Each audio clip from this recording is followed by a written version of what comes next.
Hoje é dia realmente de vitória, de milagre sobre as nossas vidas, amém? Glória a Deus. Bom, vamos começar dizendo para vocês que na semana passada a gente estava,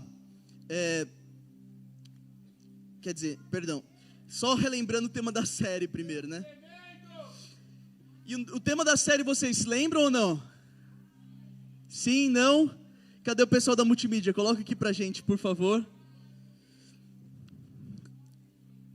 O tema da série é Agora é a minha vez. Agora é a minha vez. Ou seja, agora é a sua vez. Chegou o seu momento de viver algo sobrenatural. Chegou o seu momento de viver algo novo de Deus, algo novo da parte dele, algo que venha realmente diretamente do céu para a sua vida. E, eu fiquei pensando nesse tema, e o que acontece? Às vezes a gente acaba deixando de viver aquilo que Deus tem para nós, aquilo que nós poderíamos viver, por alguns motivos muito bobos. Muito bobos. Primeiro, aquele momento que bate em você e fala, poxa, mas será que é comigo mesmo? Será que esse culto vai falar comigo mesmo? Será que essa promessa é para mim de fato? É de verdade para mim? Foi colocado realmente para a minha vida nessa noite? E o tema de hoje da palavra em si é quem? Eu? Já brincaram daquela brincadeira que normalmente, eu não sei se ainda tem hoje em dia nos ônibus dos passeios das escolas por aí, mas na minha época tinha uma brincadeira que falava, vamos falar assim, o Rafa roubou pão na casa do João. Já brincaram dessa brincadeira? E aí você tá ali, muitas das vezes ansioso, pelo menos eu ficava ansioso, porque você está brincando com os amigos, você não vê a hora de ser a sua vez, de ser o seu momento ali de roubar pão na casa do João. E você fica ali esperando ouvir seu nome. E aí, quando falam, o Rafa roubou pão na casa do João, o que o Rafa fala?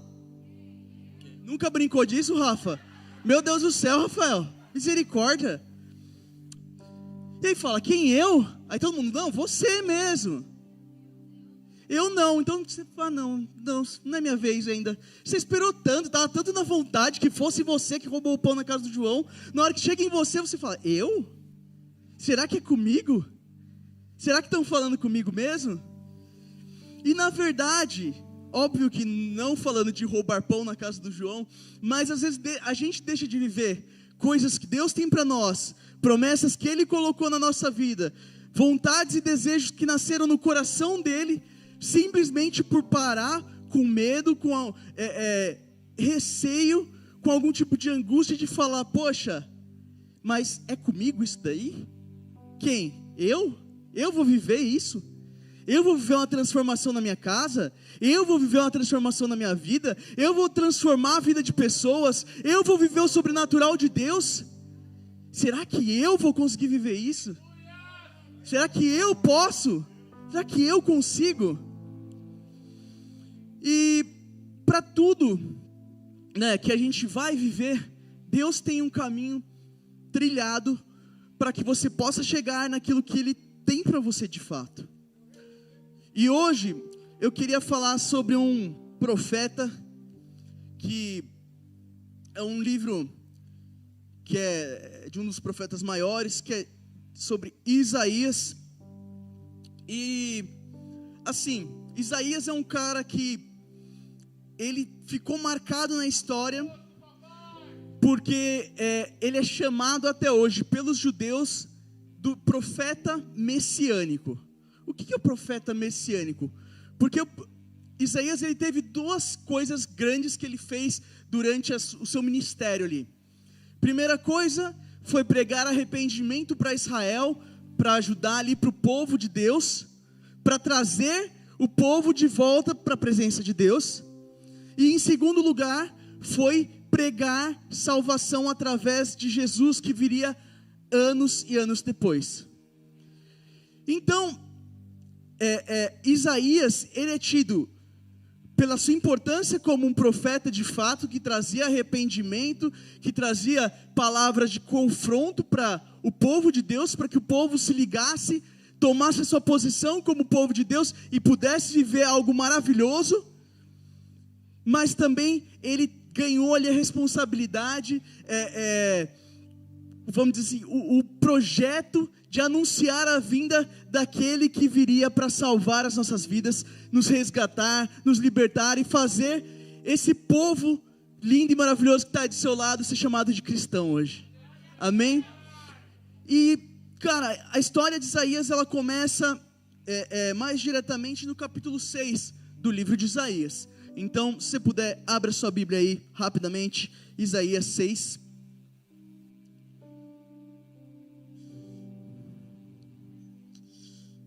A gente vai começar no versículo 1. Então, Isaías 6:1 fala assim, ó: No ano em que o rei Uzias morreu, eu vi o Senhor assentado num trono alto e exaltado, e a aba de sua veste enchia o templo.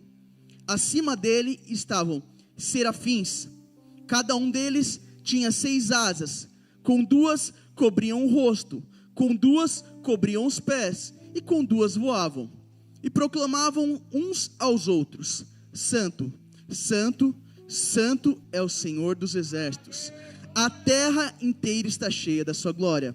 Ao som das suas vozes, os batentes da porta tremeram, e o templo ficou cheio de fumaça. Então gritei: ai de mim, estou perdido, pois sou um homem de lábios impuros e vivo no meio de um povo de lábios impuros. Os meus olhos viram o Rei, o Senhor dos exércitos. Logo um dos serafins voou até mim, trazendo uma brasa viva, que havia tirado do altar com uma tenaz. Com ela tocou a minha boca e disse: veja, isso tocou os seus lábios, por isso a sua culpa será removida, o seu pecado será perdoado. Então ouvi a voz do Senhor conclamando: quem enviarei? Quem irá por nós? E eu respondi: eis-me aqui, envia-me. Amém? Bom, vamos lá. Começando do começo dessa passagem, vamos contextualizar um pouquinho o que estava acontecendo nessa época, para você conseguir entender um pouquinho melhor quem era Isaías e como que ele caiu ali na sala do trono. Do nada ele apareceu lá, surgiu na sala do trono. Isaías já era alguém do povo de Deus, alguém que já seguia os preceitos da vontade de Deus, porém ele estava vivendo num período que reinava o rei Uzias, como fala aqui no primeiro versículo. Uzias, para dar uma contextualizada assim por cima, era um cara que começou muito bem o seu reinado, seguindo a vontade de Deus, fazendo a vontade de Deus, porém é dito que o orgulho encheu o coração dele, e por causa do orgulho, ele achou que ele era mais importante, por exemplo, do que os sacerdotes. Então Uzias, ele queria sacrificar por conta própria, vamos falar assim, tá? O que seria sacrificar por conta própria? Só para vocês entenderem um pouquinho melhor. Na época, não era qualquer pessoa que poderia entrar no templo, entrar na sinagoga ali para fazer o sacrifício, para entregar um animalzinho, para fazer a expiação dos pecados. Quem fazia isso era apenas, quem podia entrar lá? Levitas e sacerdotes, onde os sacerdotes apenas podiam entrar na sala do trono e fazer realmente o sacrifício de fato, tá? E Uzias começou num momento ali de orgulho, bater no peito e falar que ele queria fazer o sacrifício. E quando os sacerdotes vetaram essa ideia dele, falaram: cara, você não vai fazer isso, porque quem manda aqui é Deus, e nós somos emissários de Deus, e pronto. Uzias fica bravo, fica nervoso, e ele como rei, ele fala: não, quem tem poder aqui sou eu, quem manda aqui sou eu. E quando ele começa a se colocar nessa posição, brota no meio da testa dele lepra. Naquele momento, naquele exato momento, Uzias, que era o rei todo poderoso, com lepra, para quem lê a Bíblia sabe que na época bíblica, a lepra era uma das piores doenças, porque não tinha jeito de sarar, de ser curado, a não ser por algum milagre. E simplesmente aquela pessoa ficava ali isolada, longe do contato com outras pessoas, até que ele de fato morresse. E tomando esse primeiro ponto aí, começando, vamos dizer assim, do começo de tudo, né? Falando aí de Uzias, que era um cara poderoso, visto diante das pessoas da terra, e ele se coloca ali para fazer sacrifício, para entrar na sala, no templo, e querer entrar até na sala do trono mesmo, para fazer algum tipo de sacrifício, fazer as coisas do seu jeito. Aparece Isaías aqui na história. Isaías, ele vai ao templo, nesse momento de luto pelo rei, que tinha acabado de morrer. E, cara, momentos que morriam reis, eram momentos de incerteza política, incerteza, ninguém sabia para qual lado ia o país naquele momento. Porque a nação de Israel teve ali ao longo da sua história reis bons, que ouviam a voz de Deus e faziam a vontade dele, e reis ruins, péssimos, que, cara, afastavam totalmente Israel daquilo que Deus tinha para o povo de Israel, né? Para o povo de Deus mesmo. E isso acontecia com que o povo de Israel, sendo afastado da vontade de Deus, Israel se lascava novamente, tá? Que foi aí que eles caíram, por exemplo, em cativeiro babilônico, em guerras que não eram para ter lutado, e assim vai pela história aí, que também não vai dar para a gente resumir todo aqui nesse momento. Mas naquele momento, Isaías, ele estava ali num momento de incerteza, num momento onde ainda não havia sido substituído o rei, vamos dizer assim, né? O trono estava vazio, e ele vai para dentro do templo buscar, não sei, um consolo, sabe aquele momento, isso daí já eu estou imaginando, até aqui eu falei, eram fatos, mas eu já estou imaginando, aquele momento que você fala, putz, agora vai entrar Lula, agora vai entrar Bolsonaro, agora vai não sei o que, meu Deus, e a minha vida, e o meu negócio, e o meu emprego, e minha casa, e agora o que eu faço da minha vida, não sei para onde eu vou. E ele entra no templo para poder realmente orar, para poder buscar ali Deus naquele momento, e ele é arrebatado. O que é arrebatado? Ele de uma hora para outra, ele está num lugar e ele aparece, vamos dizer assim, em outro lugar, né? É dito que ele enxerga, num primeiro momento ele já começa falando que ele está ali, e do nada ele vê o Senhor assentado num alto e sublime trono. Tipo, ele estava no momento, ele estava ali num lugar conhecido, sabendo onde ele estava, tudo direitinho, bacana. Tinha incerteza ali, mas ele estava num lugar, entre aspas, seguro.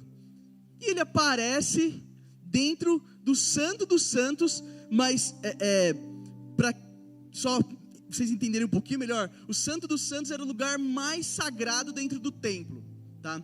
Então assim, tinha lá o templo, tinha os níveis que as pessoas podiam entrar ou não entrar, e o Santo dos Santos era tipo o último nível, onde, por exemplo, os sacerdotes mesmo, eles pessoalmente entravam até com um sininho amarrado na cintura, porque se parassem de ouvir o sininho, significava que, putz, entrou em pecado, morreu.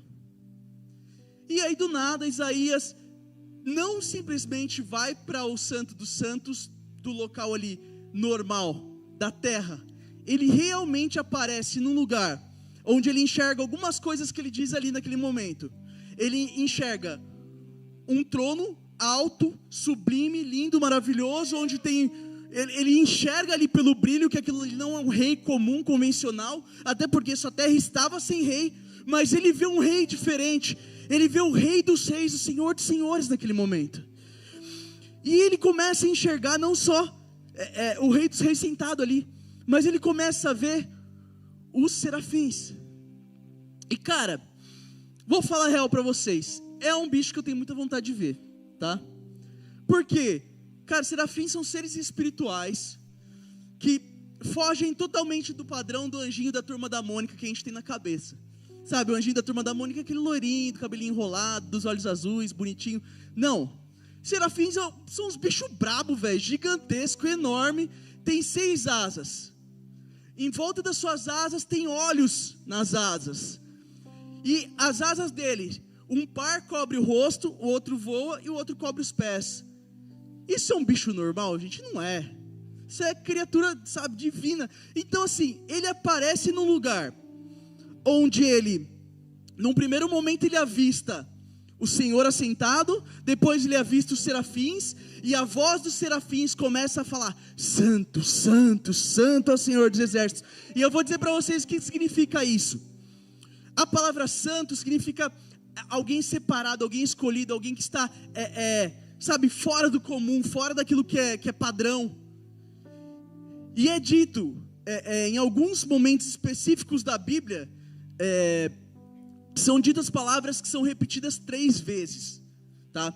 Assim como, por exemplo, se a gente pegar lá em Apocalipse, e a gente está falando dos selos, daquela parte que começa a tribulação, lá em Apocalipse fala, ai, ai, ai, fala ai 3 vezes. No hebraico, quando você repete 3 vezes a mesma palavra, significa que você está fortalecendo aquela palavra, você está falando tipo assim, você está fazendo uma hipérbole com aquela palavra. Então tipo assim, ele não é simplesmente alguém que é santo, ele não é muito santo, ele é o santo, é aquele que é separado, aquele que quando entra na presença dele, você sente a presença dele, você não simplesmente olha e vê, mas você se sente envolvido. E ali diz que a orla das suas vestes enchia o templo, e que a terra toda estava cheia da sua glória. Cara, é muito da hora, é uma coisa assim, é o que eu falo. Poxa, eu sei que tem gente que se converteu por medo de ir para o inferno. Teve gente, lógico, eu sou um caso, tá bom, gente? Eu vou explicar, para quem não conhece a minha história de vida muito sofrida.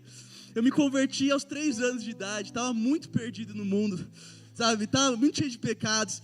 E o que acontece? Meus pais, eles estavam naquela fase de novo convertido, e eu e meu irmão, o pastor Henrique, estava aqui pregando oferta, nós começamos a ser evangelizados por eles. Mas assim, os pais, às vezes, sei lá, passam um videozinho desbilinguido, não sei, passam talvez o prostradinho para as crianças assistirem, passam a tia Pamela. Na nossa época não, a gente assistia filmes do arrebatamento, filmes que falavam assim, nossa, o homem morreu, mas a alma dele foi pro inferno, agora ele vai sofrer, não sei o que lá. Então assim, foi assim, uma conversão de choque, sabe? Então, gente, anos 90 era assim, foi a época que eu nasci, era desse jeito. E a gente, vendo aquilo ali, até cria-se um medo pelo inferno. Fala, ai, nossa, eu não quero ir para o inferno, não vou aprontar, não vou fazer arte porque eu vou para o inferno, não vou não sei o que. Mas cara, quando você vê uma passagem dessa, você imagina, sabe, lendo ali você consegue imaginar um pouco do que Isaías viu e sentiu. Cara, dá muita vontade de ir para o céu. Um cristão que, cara, não tem no seu coração ardendo, latente a vontade de ir para o céu, está quebrado, gente. Eu ouço isso aqui, eu vejo isso aqui, me dá uma vontade louca de conhecer os serafins, de ver os 4 seres viventes, de andar ali no meio dos 24 anciãos. Cara, dá uma vontade de estar lá. Aleluia. E isso é maravilhoso. Mas, continuando aqui, voltando para Isaías um pouquinho aqui. E ele vê aquela cena, e por um momento ele é impactado pelos seus olhos primeiro, né? Onde ele vê a sala do trono, vê ali os serafins. Depois ele é impactado pelo que ele ouve, pelo santo, santo, santo, que era tão forte. O exército dos serafins estavam ali falando aquilo, que vibrava a porta do templo. Então estava realmente, era um barulho ensurdecedor. E que depois, ele para aqui, né? Nós estamos aqui, ao som das suas vozes batendo, e vem a fumaça. Essa fumaça não era uma fumaça simplesmente, vamos dizer assim, uma fumaça como de incêndio. Não, é a fumaça do incensário. O que é a fumaça do incensário? Eles queimavam alguns tipos de especiarias para que vinha ali realmente um cheiro sobre a sala do trono. Então a sala do trono ficava tomada, isso eu estou falando fisicamente mesmo, mas mostra que o céu é igual, que veio ali aquela fumaça que tomava aquele lugar, então ele foi tomado ali também pelo cheiro, ele começa a sentir o cheiro do lugar. Então eu vou te falar um negócio, cara, eu por algum tempo eu ficava me perguntando, poxa, mas será que esse arrebatamento dele, tipo assim, só teve uma visão? Não, meu, ele sentiu tudo que você podia sentir naquele momento. Ele sente, primeiro, né, primeiro ele vê, depois ele ouve, depois ele sente o cheiro, e aí é envolvido naquela presença toda, e ele grita, cai a ficha dele, e ele grita, ai de mim, eu sou um homem impuro, de lábios impuros, no meio de um povo de impuros lábios. Ou seja, ele está ali na boa, está ali, caramba, que da hora, nossa, que lindo, que maravilhoso, e pá, ele é tocado de alguma forma naquele momento, que vem o quebrantamento no coração dele. Deus não fala com ele diretamente para que ele se arrependa, volte para a presença de Deus, você com o povo volte para Deus. Não, cara, naquele momento, eu creio que foi tomado ali o coração dele de duas sensações ali, vamos dizer assim. Primeiro, que diante da presença de Deus, diante da santidade que é dita aqui várias e várias vezes, que ele é santo, santo, santo, ou seja, ele não tem pecados, ele é limpo, ele é puro, ele é separado, ele é o único digno, ele é alguém de uma beleza, vamos dizer assim, e não beleza física só para os olhos, não, é uma coisa além disso tudo, que diante daquilo tudo ele se sente sujo e impuro, porque ele fala, nossa, ali está total pureza, e eu não estou puro desse jeito. Então ele não precisou ser chacoalhado, não precisou, naquele momento, que viesse alguém apontar e falar, olha, você está aí na sala do trono, você está... Não, ele sente a presença de Deus e vê, tem algo em mim que ainda precisa ser melhor. E naquele momento, eu imagino que, pela reação dele, o seu coração não só foi tomado de um quebrantamento real e digno de verdade, mesmo de falar, nossa, eu preciso estar limpo, eu preciso me limpar, eu não posso estar aqui, como também foi tomado de um temor, de um medo. Por quê? Imaginem o seguinte, acabou de morrer um rei, que morreu porque queria sacrificar, porque queria entrar num lugar que não era dele. E do nada está esse homem dentro da sala do trono, ele fala, meu Deus, o que eu estou fazendo aqui dentro? Se o rei morreu de lepra, só por querer entrar num lugar que não era o dele, por que eu estou aqui diante do Deus Todo-Poderoso? Lascou. Então foi mais ou menos assim, ele estava lá deslumbrado, nossa, que maravilha, que lindo é o trono, ele ouve, nossa, começa a dar aquele arrepio, daquele som, e aí ele sente o cheiro, e aí ele lembra, putz, sou eu, Isaías, estou aqui, estou lascado, velho. Essa é a sensação que vem dele naquele momento.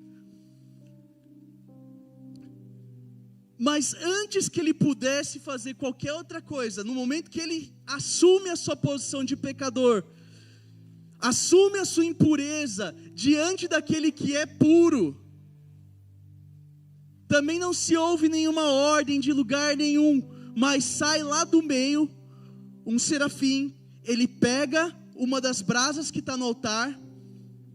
Esse altar é o que seria dos sacrifícios, onde há o perdão ali, a expiação dos pecados no Antigo Testamento. E esse anjo vem com uma tenaz, né, que é aquela haste grande, assim, tipo um pegador de churrasco, né? Tipo, para ser mais fácil de entender. E ele pega aquela brasa, vem voando na direção de Isaías ali naquele momento. E cara, eu vou te falar que porque eu imagino muito, sou muito imaginativo. E aí, Isaías está ali morrendo de medo, porque ele fala, putz, estou lascado, eu sou impuro, estou sujo. E do nada, o anjo do nada pega uma brasa do altar, vem voando na direção dele com aquela brasa, ele fala, já era, é assim que eu vou morrer. É assim que eu vou morrer. Mas não. O que vem sobre ele, através disso,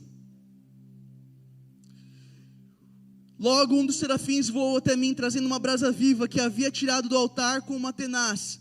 Com ela, tocou a minha boca, e disse: veja, isso tocou os seus lábios, por isso a sua culpa será removida e o seu pecado será perdoado. E aí, que me pegou um pouquinho numa coisa aqui, que eu tive que parar para estudar de novo, porque eu falei, cara, primeiro que, é uma loucura, o cara estava se tremendo de medo, vem um anjo daquele tamanho que a gente está falando que ele era gigante, tinha umas azonas, um monte de olho em volta, toca com a brasa na boca dele, e ele, ao invés de sentir mal, ou de sentir dor, ou de sentir que, cara, nossa, acabou minha vida, não, ele sente vida naquilo, ele se sente purificado, ele se sente novo. E o mais doido nisso daqui, gente, é o seguinte, é uma coisa que eu já tinha lido muitas vezes essa passagem, mas não tinha me tocado. Aqui fala claramente que há o perdão do pecado de Isaías. Mas pastor, por que você está pegando nesse ponto em específico? Se você entende um pouquinho, né, do Novo Testamento, do Antigo Testamento, Jesus veio para trazer perdão de pecados para nós, amém? Antes de Jesus, o que tinha que fazer para acontecer o que não se chamava de perdão, se chamava de expiação? Você pegava um animalzinho, colocava o animalzinho ali, o bezerrinho, a vaquinha, o que fosse ali, né, de acordo com as leis ali, você praticamente falava, olha, esse bichinho significa eu, e aí você dava esse bichinho para ser sacrificado e morrer pelo seu pecado. Porém, é dito em Hebreus, capítulo 9 e 10, que fala sobre essa parte. Em Hebreus fala que, apesar de ser recorrente, de ter que fazer isso sempre, anualmente, porque isso era feito todos os anos, você tinha que matar pelo menos um bichinho para ser perdoado dos seus pecados, expiado dos seus pecados. O perdão dos pecados, inclusive os da antiga aliança, do Antigo Testamento, só veio em Jesus. Ou seja, para entender um pouquinho mais fácil, como se você pegasse um cheque predatado. Você pegou, pagou sua conta com cheque predatado. Se você fosse do Velho Testamento, essa conta foi paga lá na frente por Jesus também, daqueles que expiavam os pecados do Velho Testamento, sim. Mas a expiação não era perdão. Era tipo assim, eu vou arrastar sua dívida um pouco mais para frente, para quando Jesus chegar ele pagar. E cara, Isaías naquele momento, ele não é expiado o pecado dele. É claramente dito que o pecado dele foi perdoado. E eu fiquei pensando, falei, caramba, meu, isso é algo tipo, que só aconteceu essa vez na Bíblia. Depois eu continuei pesquisando e você vê ali, pedido de perdão de Daniel pelo povo, você vê outros profetas ali pedindo perdão pelo povo, porém, o único momento que, sabe, vem uma voz ali, da sala do trono, dizer que os pecados estão perdoados, foi nesse momento. E aí eu te pergunto, por quê? Por que Isaías, ele teve seus pecados perdoados? Por que Isaías foi diferente do resto, nesse ponto? Isaías, ele viveu o sobrenatural nesse momento. E eu vou te dizer o porquê que ele foi de fato diferente. Simplesmente porque ele começaria a anunciar, começaria a fazer anúncio das boas novas de Cristo, daquele que viria, daquele que salvaria de fato, e sendo até reconhecido como profeta messiânico até os dias de hoje. Isaías, ele foi tomado como alguém diferente, e foi preparado como alguém diferente, porque Deus, ele vai te preparar de acordo com aquilo que ele tem para você. Ele vai te preparar. Ele vai te preparar. Entenda o seguinte, depois disso, a brasa toca os lábios de Isaías, ele é purificado, ele é renovado ali, beleza, é perdoado, e depois disso tudo, vem aqui e fala, Então ouvi a voz do Senhor conclamando. Até esse momento, a voz de Deus diretamente não havia falado com ele. Mas a partir do momento que ele foi purificado, ele foi transformado, ele foi, como que eu posso dizer, aprumado, ele colocado de acordo com aquilo que Deus precisava dele, ele pôde ouvir a voz de Deus. E ele ouve a voz de Deus e vem a voz de Deus e fala o seguinte: veja, errei aqui a linha. Então ouvi a voz do Senhor conclamando: quem enviarei? Quem irá por nós? Depois de toda essa experiência, depois de toda essa parada doida mesmo, que ele se esvazia, ele chega, se joga, abre o seu coração para Deus, fala: poxa, eu sou impuro, eu não presto mesmo. E Deus entende aquilo como um arrependimento, toca ali o serafim com a brasa na boca dele, transforma ali, purifica a vida dele naquele momento. Deus pergunta para ele. Sabe o que é maluco nisso? Deus poderia só depois disso tudo ter virado para ele e falado: olha, Isaías, é o seguinte, agora você vai voltar e você vai falar isso, isso e isso. É uma ordem, eu estou mandando você fazer isso. Mas não, ele pergunta: quem irá por nós? Isaías tinha vivido uma coisa louca, estava ali, sabe, cheio da vontade, do desejo de ter mais de Deus. E aí vem a voz de Deus perguntando: quem irá, quem vai falar? Cara, para que Deus precisava ouvir Isaías falando aquilo? Isaías já estava pronto, estava dentro da sala do trono. Se Deus mandasse, Isaías ia fazer. Mas Deus estava esperando Isaías dizer: Senhor, eu estou aqui, me envia, eu quero. Chegou a minha vez, agora é a minha vez. Eu vou viver o sobrenatural, eu vou fazer a tua vontade, eu vou realizar aquilo que o Senhor manda. Agora é a minha vez de fazer, de viver. E o que isso quer dizer para nós? Há um caminho, há passos que nós seguimos para que chegue a nossa vez, para que esteja pronto para viver aquilo que Deus tem. Deus, Ele te traz para perto. Se você está aqui, dentro da casa dele, é porque Ele já te trouxe para perto. Deus, Ele te dá a oportunidade de se arrepender, de se abrir, de aceitar a Jesus, vamos dizer assim, de se limpar no sangue dele, de ser purificado com algo mais puro ainda do que a brasa que tinha naquele altar, que é o sangue de Jesus.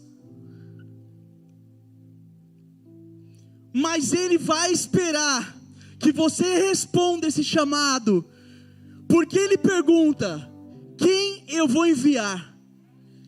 Quem eu vou enviar? Quem irá por nós? Quem que vai fazer isso que eu tenho para fazer? Quem que vai ser minhas mãos e pés? Quem que vai realizar aquilo que eu tenho? Ele espera você, a sua posição. Ah, pastor, mas e se eu não fizer? Eu vou ser sincero com você: se você não fizer, vai ter quem faça. É dito que até as pedras clamam. Se a gente deixa de clamar, se a gente deixa de fazer, Deus pode colocar qualquer pessoa para fazer. E isso denota, na verdade, o seguinte: Deus, Ele abre as portas do Santo dos Santos para você. Deus, Ele te dá a maior oportunidade de viver algo sobrenatural sobre a sua vida. Deus te dá encontros como o de hoje à noite que você pode ter com Ele. E muitas das vezes nós chegamos até esse ponto e nós paramos e ficamos apenas olhando para o trono. Nós vivemos às vezes como observadores, como pessoas que passam por esse lugar, que tem a liberdade de entrar na sala do trono, que tem o poder de estar diante do Pai, e que não aproveita esse poder de filho, essa autoridade dada para você, para viver aquilo que Ele tem para você. Deus não vai te obrigar a viver o sobrenatural. Deus não vai te obrigar a viver as coisas maravilhosas que Ele tem para a sua vida. Mas Ele te dá a oportunidade, perguntando: quem que eu vou enviar? Quem vai fazer? Quem vai abraçar esse projeto que eu tenho? E se você tiver vontade, tiver desejo, tiver um coração aberto, Ele vai te preparar. Ele vai tocar na sua boca se necessário. Ele vai tocar no seu intelecto se necessário para te deixar pronto. Ele vai tocar no seu coração, curar feridas, curar mágoas. Ele vai transformar a tua casa, vai transformar a tua família. Ele vai fazer o sobrenatural por você, para que quando chegar no momento e Ele perguntar: quem vai por mim? Você bata no peito e fala: Senhor, chegou minha vez, agora é minha vez, Pai. Me deixa viver o sobrenatural. Me deixa viver a tua vontade. Oh, rabalabassore de canere calabachore canere calabachai. Aleluia. Tantas vezes o medo de viver aquilo que sai do nosso controle, sai da nossa vontade, sai do nosso querer, barra cada um de nós de poder viver aquilo que Deus tem como vontade perfeita para nós. Quantas vezes isso já aconteceu com você? De você olhar uma oportunidade e falar: nossa, e se eu tivesse feito tal coisa? E você olha depois de um tempo e fala: poxa, passou. Agora passou. Mas eu vou te dizer que se você está aqui nessa noite, você está ouvindo isso nessa noite, é porque Deus tem ainda para você essa oportunidade. Deus ainda tem para você as portas do Santo dos Santos abertas para que você entre de verdade na presença dEle nessa noite. Tem esse preparo para você, tem essa vida para você. Então quando a gente para e olha para nós mesmos, quando a gente para e quer comparar o tamanho que Deus tem para nós com a gente, quando você olha para você e fala: nossa, o projeto é tão grande, eu sou tão pequeno, a gente fica com medo, a gente se assusta. Mas quando a gente está na sala do trono, a gente tem como olhar diretamente para o Pai, para aquele que está ali na nossa frente, para aquele que está ali, que você vê só o tamanho do trono dele e você já fica: uau! E você sabe que mesmo que o projeto seja grande, aquele que está na sua frente é muito maior. E viver esse sobrenatural, viver isso que Ele tem para você, só depende de você nessa noite. Aleluia. O Senhor tem um chamado realmente para que nós venhamos a viver muito mais do que aquilo que a gente tem vivido. Porque a gente não tem abraçado a oportunidade de estar na presença dEle de fato. Nós não temos abraçado a oportunidade de viver com Deus de verdade.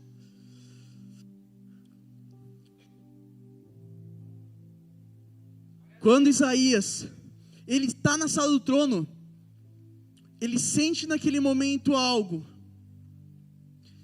que a única coisa que ele poderia fazer diante de Deus naquele momento era reconhecer quem ele era diante de Deus. Ele não foi ali, ele estava ali podendo, vamos dizer assim, pedir, sei lá o que ele quisesse. Ele estava na presença do mais poderoso. E se ele parasse para pensar um pouquinho, ele ia falar: poxa, eu vim parar aqui de alguma maneira. Eu não vim sozinho, não vim andando para cá. Então Ele me trouxe para cá por algum motivo. Mas a gente não ouve da boca de Isaías nenhum pedido. Antes de qualquer coisa na nossa vida, antes de qualquer coisa que você tenha realmente que pedir, porque Deus é nosso Pai, a gente tem que contar com Ele. Mas antes de qualquer coisa, nós precisamos entrar na sala do trono e reconhecer quem nós somos diante de Deus. Reconhecendo o nosso tamanho diante de Deus, a nossa impureza diante de Deus, a nossa fraqueza diante de Deus, Ele vem sobre nós e traz realmente quebrantamento, traz a purificação, traz realmente um novo tempo na nossa vida. E para encerrar, eu queria ler o que está em Lucas 10, 19.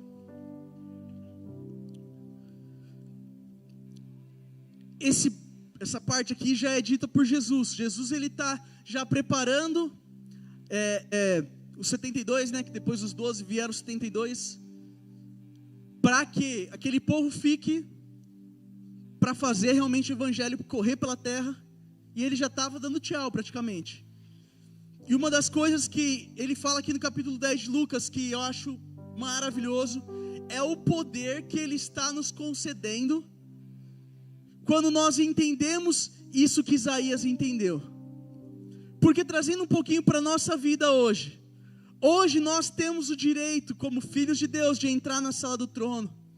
Hoje nós temos o direito, realmente, de como filhos, abrir o nosso coração e pedir perdão e ser perdoado, através do sangue de Jesus, através de um perdão de pecados que é maior do que tudo.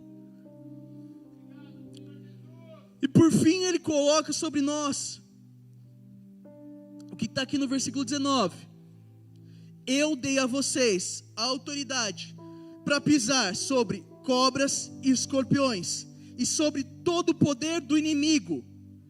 Sobre todo o poder do inimigo. Nada lhes fará dano.